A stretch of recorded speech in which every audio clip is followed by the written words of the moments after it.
Hey everyone, Seti here today with a brand new video. Yesterday we started our crafting guide in Wild and we took a look at legendaries, what legendaries to craft. Today we are going to look at epics. Originally I was going to lump in epics, rares, and commons into one video, but there are just too many cards to cover, so we're going to take a look at epics today. And you'll know that there are no way, like with legendaries when you open them in packs, you can't get the same one you already own, but with epics, you can. So it can actually be the most efficient way to craft is by getting the epics that you want more so than legendaries. So we're going to be doing this just like last video, where we take a look at the best neutral epics to craft as well as class epics. And we'll categorize them by must craft, by really good, and worth considering. Mostly tech choices at this point. Also, none of these epics will be from the Year of Dragon. These are only cards that you can find in Wild right now. I've decided, like in the prior video, to leave all these out because you're more likely to have the standard epics that, you know, our auto includes, such as like Scion of Ruin in Warrior, for an example.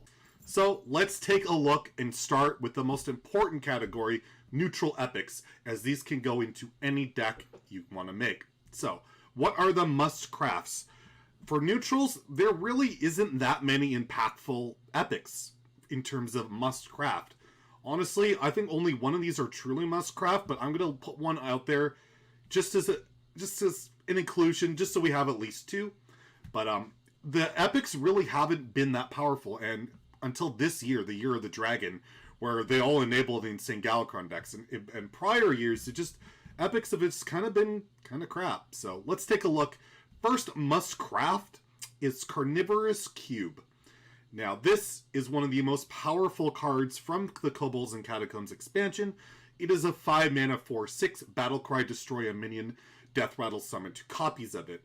This has been a staple in Cube Block forever and has been run in a several different decks throughout the entire history of its existence. Probably one of my favorites that I ever saw was the old Quest Druid, where you would cube your Charged Devilsaurs and then play Deathwing. It would all be like 0 mana, and then you'd kill your opponent. But right now, Cube mostly sees play in Cube Block, but the card is so powerful that it usually pops up in other decks as time goes on, and Cube Block is one of the best decks in Wild, if not the best. So it is just a very safe, solid craft, as it is just a super impactful card that has seen play since its inception. Next on the list of must crafts, this is one is pretty debatable, but I'm still going to go with it. It's Corridor Creeper, originally a 7 mana 5/5 beast that would you would cost 1 less for each minion that has died on the battlefield while it's in your hand. Well, now it's a 2/5, but it's still a staple in Odd Paladin, Odd Rogue, and it has seen play in Evolve Shaman and in other aggressive decks. It's mostly in the first 2 decks that I mentioned now, and those decks are very strong. And this card has just historically always seen play in Wild in those aggressive decks, and I just see that continuing as time goes on. It's a free 2/5, and with Witchy Lackeys and Mutates and Evolves and Fungal Mancers and Faceless, there's just so many synergies with it forever and ever. So I think it's a pretty safe craft, but again, it's borderline. So those are the only must crafts that I honestly could think of for neutrals. But we have a few really good epics. And again, the neutral epics are just pretty shallow. But a really good neutral epic to craft is Arcane Giant. This is a 12 mana 8/8 giant. It costs 1 less for each spell you've cast this game. This is auto include in every Quest Mage deck until any nerf happens. And Quest Mage and Reno Quest Mage are 2 of the best decks in Wild, and will probably continue to be until a balance change happens or some insanely new cards come into play. It's just super good, and you can also run it in other decks. It's seen play in Miracle Rogue before, but not for years. But it's just a very safe craft if you want to play Quest Mage, and the card has always seen play, pretty much. Because guess what? Free 0 mana 8/8 giants are pretty good. Next on the list, and again, not seeing a ton of play, but has historically seen some play in multiple decks, is Dirty Rat. A 2 mana 2/6 taunt, Battlecry, summon a random minion from your opponent's hand. He's one of the ultimate combo hate cards out there, comboed with Bronzebeard. You can rip your hope and dreams of your opponent's minions out of their hand and then kill them and get their Mechathune or get their Sherval, whatever it is. He's been a great anti-combo card. Unfortunately, when Darkest Hour Warlock and Quest Mage are the decks, well, dirty ratting out giants and dirty ratting out gigantic unkillable minions is a little problematic. So he's not seeing much play at the moment, but he usually pops up, especially in Reno decks, and I think he's still worth crafting. It's still a very solid card, and if you're not at the super high legend ranks, you're probably going to be okay. Very good card, and he's just pretty cool. Last on my really good list is a Nerubian Unraveler, a 6 mana 5/5 minion. Your all spells cost for both you and your opponent cost 2 more. Currently, he mainly sees play in Darkest Hour Warlock, but has seen play as a tech card in decks such as Reno Lock, and I think I've even seen it in Jade Druid and other decks like that. I've even had, we've debated whether we should run it in Even Shaman even as a tech. It's just a super versatile card, and especially when spell-heavy decks are always very popular in Wild, Nerubian Unraveler does a fantastic job of locking your opponent out, similar to Lotheb, but not quite as powerful. I think it's a relatively safe craft, but again, not a must-own, and these epics are definitely not going to blow your mind. But if you want to get started with that epic, he's pretty good. And then I got a couple of honorable mentions here, so worth considering epics. First off, being Gluttonous Ooze, the ultimate anti-weapon tech. Yes, Sticky Fingers can steal a weapon, but often you don't want to steal it. Gluttonous Ooze not only removes it for 2 mana less, but if it's got a bunch of attack, it gives you armor. This is the tech card of choice in almost every single Highlander deck. I run it in Odd Warrior. It's just a very good card that removes a weapon, gets you armor, or removes that Skull of Minari, and then, oh boy, they can't cheat out their demons. You probably got them. So, very good tech card choice, but it's simply that. It's a tech card. And if you want to play those type of control decks where you really want to counter specifically Skull of the Minari and Alaneth in the current meta, it's a very good pick. Although you're not going to get armor hitting those, but still, it's the best weapon removal in the game, and it's worth considering it. Last, this one's a bit of a reach again, but it has seen off and on play, and the card will forever get stronger as time moves on, is Corpse Taker, a 4 mana 3/3 taunt. And then it can gain Divine Shield, Taunt, Wind Fury, and Lifesteal as long as one of your minions in your deck or multiple minions in your deck have those effects. Currently, the card pretty much sees absolutely no play. So recommending crafting it now is a little bit silly, but it has seen play in decks such as Shudderwalk Shaman and even Paladin and other decks like that, and they could always come back. So it's definitely worth considering. When the card goes, you play it on curve with the fully upgraded, it is very powerful. It's just not that kind of meta right now, so I probably wouldn't go out and craft it, but it's at least worth a thought and at least something to keep in mind for the future. So those are the neutrals. Like I said, the epics aren't the most spectacular, but for the class epics, there are some significantly powerful ones you're going to want to definitely craft and take a look at. So let's take a look at the must-craft class epics. Starting with number 1, Primordial Glyph. This is one of the most powerful mage spells out there for pretty much always. It's a 2 mana discover a spell. It costs 2 less. So effectively you can save that mana and cheat it later, or you can discount it with Sorcerer's Apprentice and get the immediate cheat in. It sees play in regular Quest Mage as well as Reno Quest Mage has seen play in Tempo Mages beforehand. It is just a very good card. It's been auto-included in several Mage decks. You can even run it in some Reno Mage lists. Definitely worth crafting if you want to play Mage going forward. Super good card. The next must-craft class epic is the Priest spell Shadow Visions. It is a 2 mana spell that discovers another spell from your deck. This card is one of the most powerful spells ever made for Priest, and has seen play in effectively every Priest that doesn't run Spiteful Summoner since its inception.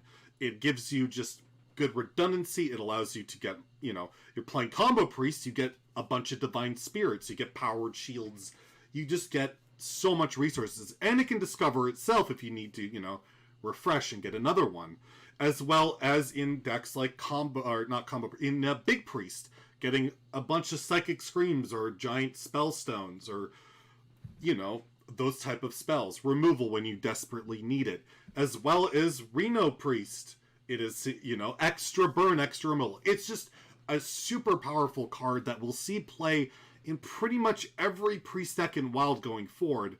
The thing is, Priest just kind of sucks right now. But if you want to play Priest, this is a card you absolutely must have in your collection. And speaking of that, another Priest card you will pretty much always want to have in your collection is Psychic Scream. 7 mana, return all the minions or shuffle all the minions into your opponent's deck. That's every minion on the board goes into your opponent's deck. The single best board clear ever made on printed on a spell. Again, pretty much sees play in every single Priest deck that, again, isn't Spiteful Summoner or Combo Priest. It's in Reno Priest, Big Priest, N'Zoth Priest, Mecha'thun Priest, Togwoggle Priest. All the priests run Psychic Scream. Just an insanely powerful spell. And is definitely a safe craft if you want to, again, same issue. Priest kind of sucks. But if you do want to play Priest and you don't want to just play Combo Priest, it is insanely powerful and will continue to see play probably until the end of time. Next on the list of must-craft class epics is Branching Paths. This is a 4-mana spell for Druid. It is a choose 2 spell. I believe the only spell it's ever had that characteristic. So you can either gain 6 armor, draw a card, or give your minions +1 attack, and you can do that twice. This card has been in every Druid deck pretty much since it's been made, outside of Token Druid, and even some Token Druids have run it because of the attack buff. Very versatile. You can draw. Drawing is typically one of the strongest effects, or just gain a ton of armor. 4 mana, 12 armor is crazy. It can combo with Bargoth to duplicate its effect. Just an insanely powerful spell that will continue to see play in effectively every non-aggressive Druid deck until the end of time, unless something happens and they power creep it or it gets nerfed. You will not regret it if you want to play Druid. You just absolutely need Branching Paths.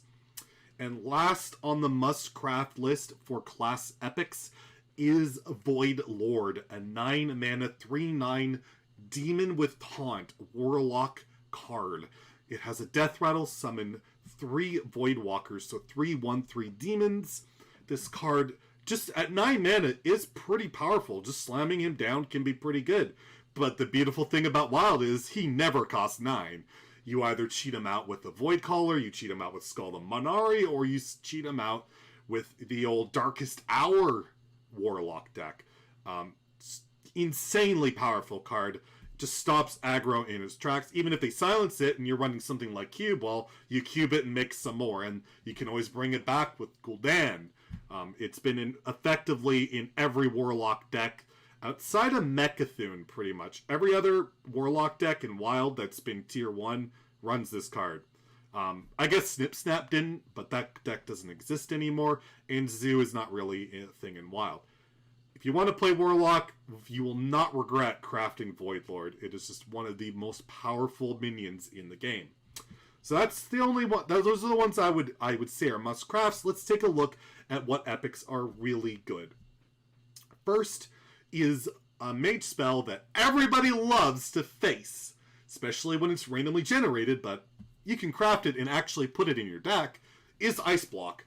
The 3-mana secret that makes your hero immune from lethal damage for a turn, effectively giving you an extra turn, and your opponent can't do anything about it unless they hit you with some fatigue damage, they run Eater of Secrets, or they put Curse of Rafam in your hand. That can happen. But outside of that, Ice Block is typically going to give you that extra turn. And right now, Secret Mage is a staple there. It's a staple in Reno Quest Mage and a staple in Reno Mage.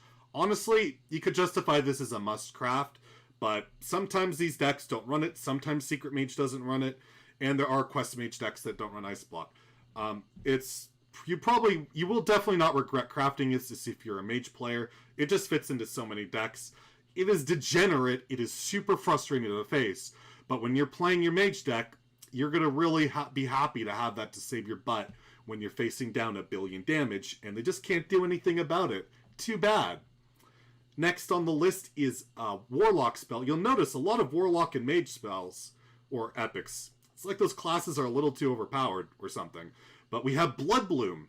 This is the 2-mana epic spell for Warlock, which allows you to cast a spell with your health rather than mana. And currently, it is the enabler of the Darkest Hour Warlock that allows you to play the Schemer for Fum, and obliterate your minions with Blood Bloom and Darkest Hour and immediately win the game. It is also an enabler of Mecha'thun Warlock, where you discount it with Emperor, you play Mecha'thun, Blood Bloom, Cataclysm after you've drawn your deck, and you win the game. So until this card is nerfed, it will probably be a staple in these decks. Until then, it's pretty safe to craft. It just does insanely powerful things as it cheats all the mana, which lets you cheat all of the things, and it's a very powerful card. And if these decks are to be nerfed, it is a very likely nerf candidate. So if you craft it, I think there's a significantly good chance you might end up getting your dust back. But don't hold me accountable to that. I'm not the one who does the nerfing. But please nerf this card. Next, and 2 more on the really good list. Next being a Paladin Epic, Quartermaster. He is a 5-mana 2/5 minion that gives all of your Silver Hand recruits +2/+2. Staple in Odd Paladin forever. He's even seen play in... there's also seen a Silver Recruit Paladin deck. It's like a recruit deck. You run like the Crystal Hand Lion, a 6-mana 5/5 Divine Shield, costs less for every recruit. It's not a very good deck at the moment, but it sees play there. It's just, you want to play Odd Paladin, you throw Quartermaster, and you can see play in a few other decks. Pretty good card. That deck is so popular, I just have to recommend it as a really good card because, well, people love to click the button and they love to slam Quartermaster. So I'll throw that on there. And the last one is the Rogue Epic Vilespine Slayer. Now this card is a 5-mana 3/4 combo. Destroy a minion. So you can kill anything. That's pretty good. It's a staple in Odd Rogue and has seen play in several other Rogue decks that they typically aren't that powerful right now, but he is one of the most powerful tempo removals in the game, only recently kind of usurped by Flick, but Flick sees no play as well. It's pretty much Odd Rogue and Wild, and he is just a very good card in that deck. So those are the really good epics to consider crafting in Wild. Let's take a look, lastly, at the honorable mentions, the cards that are at least worth considering a craft. Number 1 is a Warlock Epic, a 2-mana 2/3 little nasty creature, Gnome Feratu. She, I think it's a she. Battle Cry, discard a random card from your opponent's deck. One of the ultimate screw you cards. You play Gnome, you mill your opponent's win condition or something really good. You play Brand Gnome Feratu and Zola Gnome Feratu, and you mill your opponent's deck and get them into fatigue. It's just a very, very good card in Reno Lock and in some discard locks. I think Concern Mom recently made a controlled kind of Warlock that utilized just milling your opponent, and it's just seen consistent play in Wild pretty much always, and is just a pretty good little decent tech card if you want to play that Control Warlock style. The issue is the deck's not great, Reno Lock's not great, Mill Warlock's not great, but again, it still sees play. You can have success with it, and it can do some pretty cool stuff. Next on the list to at least consider is Ultimate Infestation. This used to be the most broken spell in Druid, maybe more than Branching Paths, but not so much anymore. It's a 10-mana spell. You deal 5 damage, draw 5 cards, get a 5/5, and gain 5 armor. It's just too slow these days, but it's recently surfaced in, I believe, a top Jade Druid list that runs King Pharaohs, and it has typically seen play in Jade Druid, but with the Tidal Surge card, or the The 7 mana is, I can't remember, is it Overflow? The 7 mana spell? It's just cheaper. It draws 5, it heals for 5. It's been used more, but still, UI is a very powerful card. Still sees play in Jade Druid. You can still do your spiteful stuff as well with it. Definitely worth considering, but definitely has gone down in the power level. Then we also have a Warrior Epic in Reckless Flurry. If you want to shut down aggro, like really want to shut down those aggressive decks, you want to play Odd Warrior, you want to play Reckless Flurry. 3 mana, destroy your armor and deal its damage to all the minions on the board. Insanely powerful, just at the click of a button in Odd Warrior and 5 mana. That's the Flame Strike. Super good, and you can obviously do more with it if you have more armor. Very strong card, but only an Odd Warrior. But the deck recently has done well. As we highlighted in our video earlier, it hit rank 1 Legends, so it can't be that bad. It's got to be at least worth considering, right? I don't know, but at least consider it. And last on the list, a card that doesn't see much play, but it's a cool card. It's powerful at times, but not right now. I'm just going to throw it on there. Fedolre Strider, a rogue epic, 4 mana, 4/4. Shuffle 3 spiders into your deck. You then draw them. Once drawn, they come out for free. So you get free 4/4s. And with that new 5 mana, 4/4 card that can tutor them, you can play Strider on 4, play that on 5, and then you not only do you get the spiders drawn, but you also draw additional cards since it automatically draws a card. That combo did see some play when it was released with Descent of Dragons, but not so much lately. But it's at least a card worth looking at. I don't think it'll see play right now, and it certainly doesn't, but I just think it's at least worth taking a look at, but probably not. But again, the epics are so weak, you might as well take a full look at it.